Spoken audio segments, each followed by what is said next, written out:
My name is Dr. Von Crazy, and welcome to the Subspace Emissary.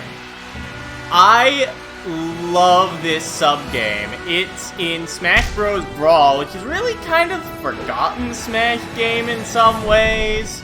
No one really plays it anymore. It's only talked about for being the worst melee. But while the main game is worse, the Subspace Emissary is some of my favorite Smash Bros. Content ever. So let's just start this game, and I'll pick Kirby. Smash Bros. Is a pretty simple platform fighting game, and the first one of its genre, really. And Kirby, get over here! You've got the A button, you've got the B button, you've got the shield button, which is clicking out on me for some reason. You've got grabs, you've got throws, you've got items, which I'm not very good at apparently.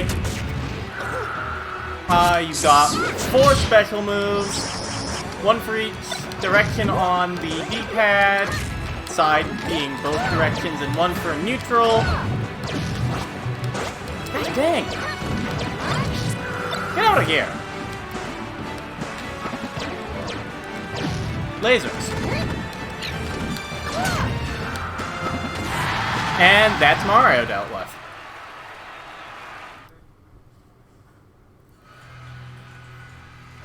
And now let's look at Pit watching the game.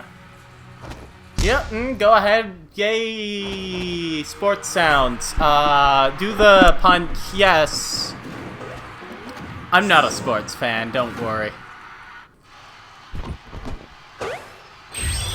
And Mario gets trophy-ified, and we reawaken him. Good game, good game.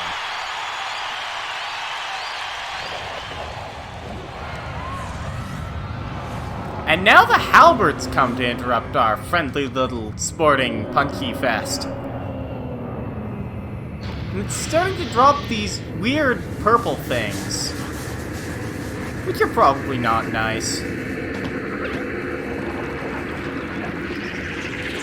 And they've turned into these weird green and black things, which are primits. We've already played as Kirby, and we've fought against Mario, so I think I'll play as one of the princesses now. Let's start with Zelda. And then I'll just choose whoever for my backups. The way the Subspace Emissary works is you have 4 lives, and if there are multiple characters for a stage, then you switch to the next character when your currently played character falls. So if I were to fall as Zelda, I would immediately switch to Peach. Zelda actually happens to be one of the characters I'm worse with, especially in this game, but, well, we can use down special and switch to Peach, which is a character I'm somewhat better as in Brawl. Hey, come here, you. There. Grab the item. Ah, damn it. There. That item turns enemies into trophies.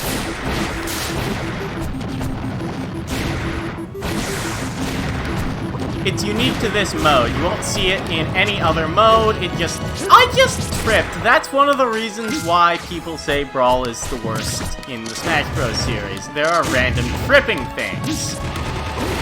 And yeah, it really sucks. I think I'll switch back to Zelda now. Let's use some Din's Fire on these bastards. And that's the wrong... Crap! Cheek, stop tripping.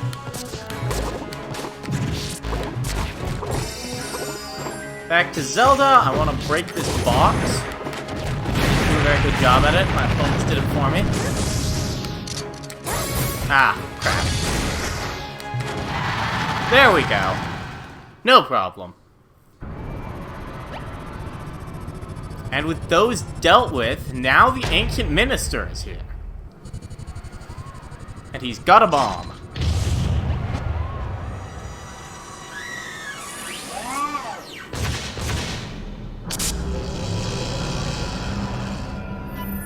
Yeah, that's not good.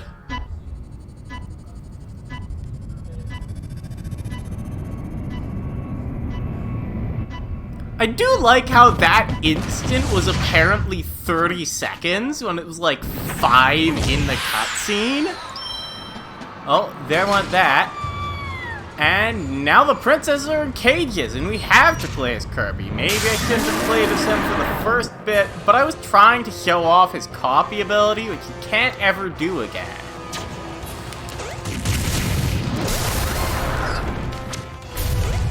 Kirby is pretty good against bosses, though. He's got some powerful attacks in his side and down specials, and his down special is special.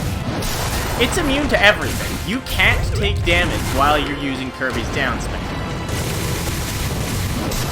This boss fight is special, though. It represents a branching path in the story, kind of. There are 2 slightly different stories depending on which princess you save.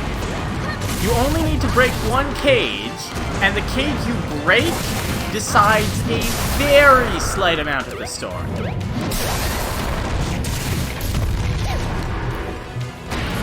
Oh, shoot, he broke my shield. If your shield breaks, you get stunned for a while, and you're completely vulnerable to attacks. Of course, Kirby can use stone, but it's got a lot more lag than just setting up a shield. And Kirby isn't very defensive, other than stone.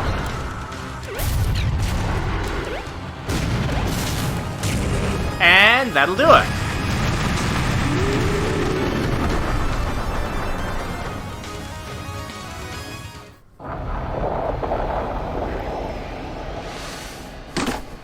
We saved Zelda this time. And there's Wario with his strange cannon. Since we didn't save Peach, she's gonna get shot.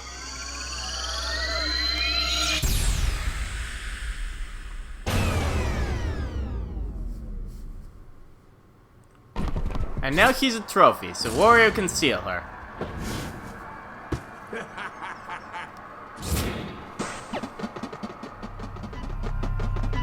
Oh, nope, 5 seconds. Oh, 5 directly to 1. I don't think this game has a very good concept of time somehow. I don't know how long that boss fight took me, but it was probably less than 2 minutes 30. And then there was the cutscene, so... 2 minutes? Nah, it probably took more than 2 minutes. Ordinarily, you can go and do stages again, but since that one got swallowed up by the subspace, it is unplayable for now.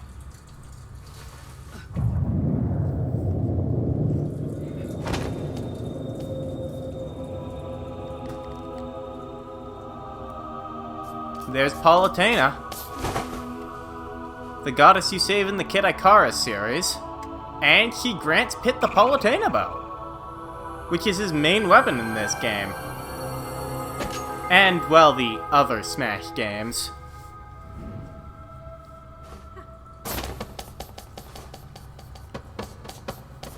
And probably also the first 2 Kid Icarus games. I've played them before, but you can't really get a good look at his bow in those ones because it's like 8-bit and also on the Game Boy for one of them. It might just be a normal bow. And now we're in Skyworld. These clouds just break when you step on them. They're not very important. And we've got these exclamation mark boxes. They have items hidden inside. And if you want to 100% complete the game,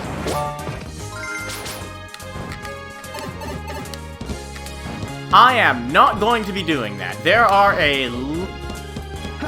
I'm going to be getting as many as I find, but I definitely won't be getting them all.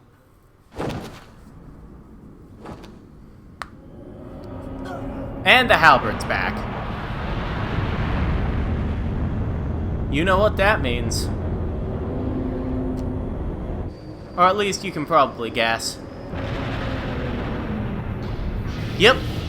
More purple balls, which means more primids.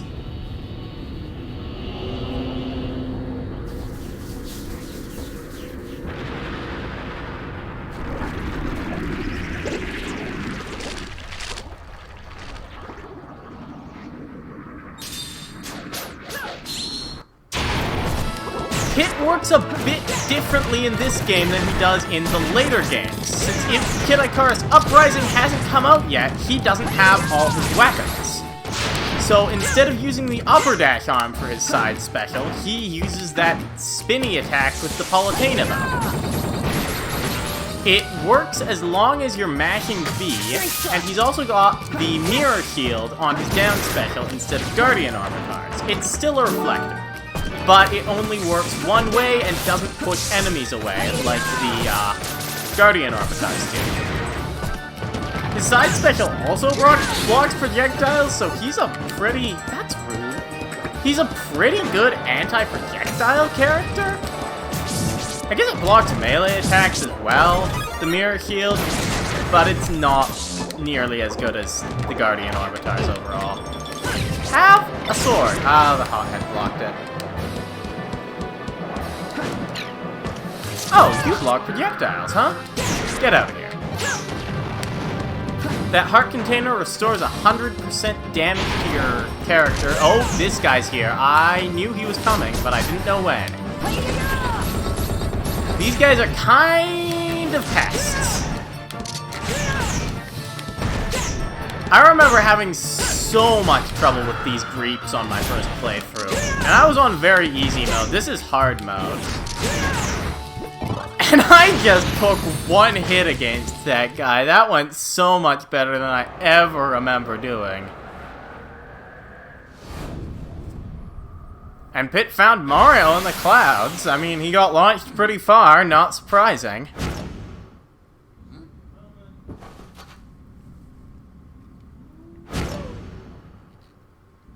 Yep. And they share their stories and head off to the next bit.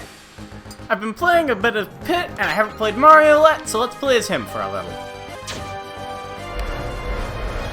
More clouds to bust through, but... well, we can just ignore that area. Who needs it? There are new enemies there, but whatever. Oh, Gix. Gix are special enemies in that they're not really enemies at all. They block every single attack. They're really just hazards. Don't try and fight them. Ow. I'm not nearly as good as a Mario as I am a Pit. But Mario's pretty easy to play, so I won't have any trouble with that really. Head boomerang from it. A lot of Mario's kit doesn't really work in the Subspace Emissary. I mean, you can flip enemies with the cape, but it doesn't really do anything. And you're not going to be launching enemies off stage much, so Flood doesn't really make any sense either. That worked pretty well, though. One of these has a door behind it. This one. Oop, nope, let me through. God damn it. Door.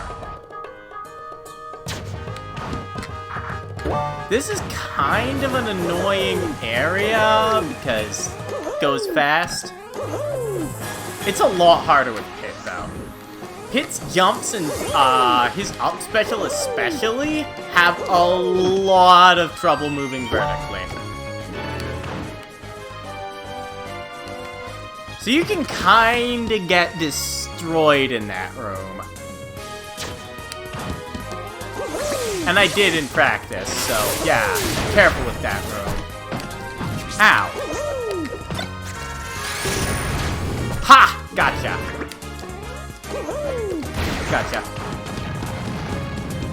And I think there's... nope, not a new breed?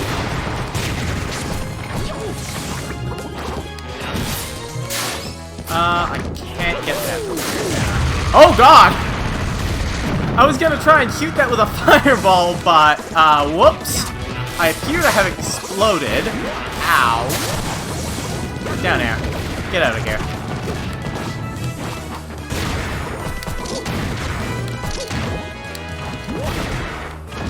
Have a fireball. You're... no problem. That's that. Oh! Oh god! Oh, it's a row turret. Row turrets! keep on the pressure. Every time you hit them, their aim gets a little off. So just keep hitting them and you'll be fine. You know, I totally thought there was another one of those creeps here. And off goes the halberd, far out of reach by now. But hey, it's got an R-wing after it. And that'll clear the stage.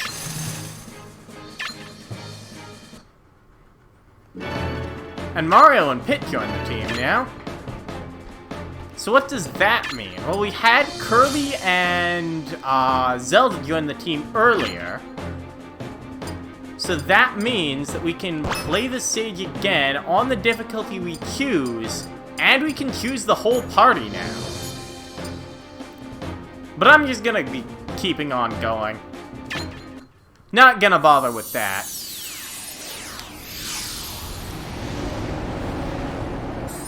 Kirby's Warp Star is being chased by the halberd, it seems. And not escaping very much. Guess I'll play as Kirby. Doesn't really matter who you play as for this segment, though, because it's way too short. You just walk up here, and then you jump up this, and then you walk across here. And I believe that's the whole thing. Yep, Next part of gameplay, please. Man, it's like the late game of Xenoblade 2 all over again. You just get to walk 10 steps, and then there's another cutscene. At least this cutscene takes us to some actual gameplay and isn't like 45 minutes long. Let's get to the Sea of Clouds. Here you go, have some fire. You might have heard the shield make a metallic sound then. That means it's a perfect shield. If you hit the button for shielding, which is ZR in this case, immediately when an enemy hits you, then you will not take any shield damage from it. Bastard. There, get out of here. There's not really much incentive for killing enemies, but they are in your way most of the time. Oh, that's a 1-up. I've gained 1 extra Zelda.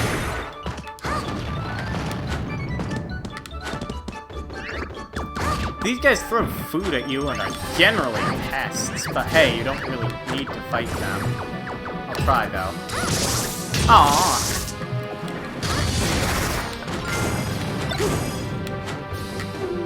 Oh yeah, you. If I'm fighting near a Tao, then it'll attack me.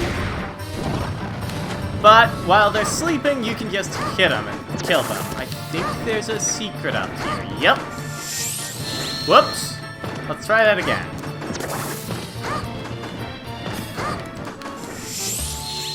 Much worse.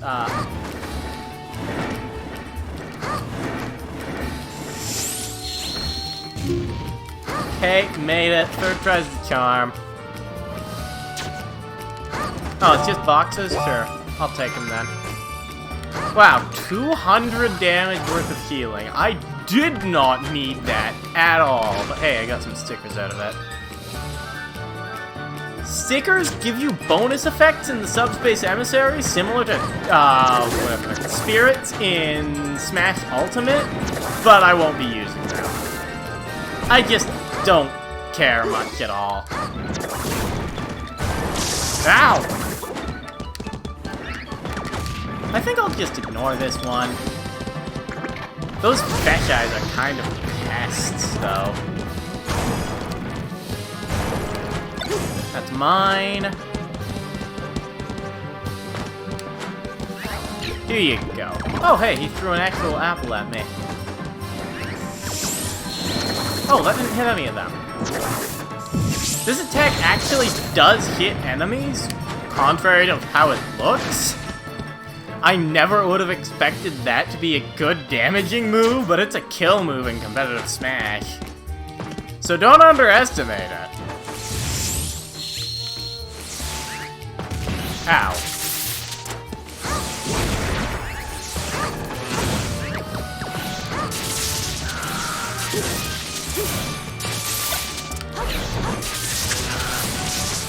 Oh yeah, some of the platforms disappear sometimes, so that can be rude.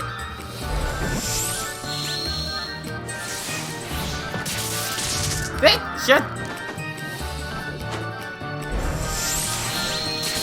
My lord. Keek. Oh yeah, you have to go this way. Ah, this. These holes spawn enemies infinitely, and these enemies are just not nice. I don't like them. They get in the way. Get out of my way, mites! They don't even drop items, I'm pretty sure.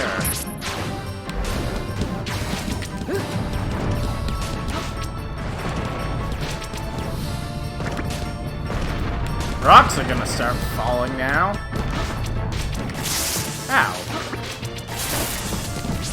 Is there a secret over here?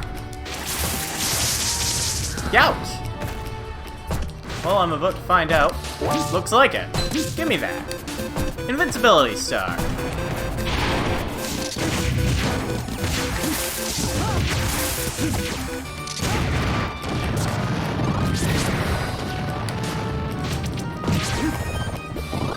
Oh, I guess the mites do drop items. Just not very many of them. Get rid of that! Got it.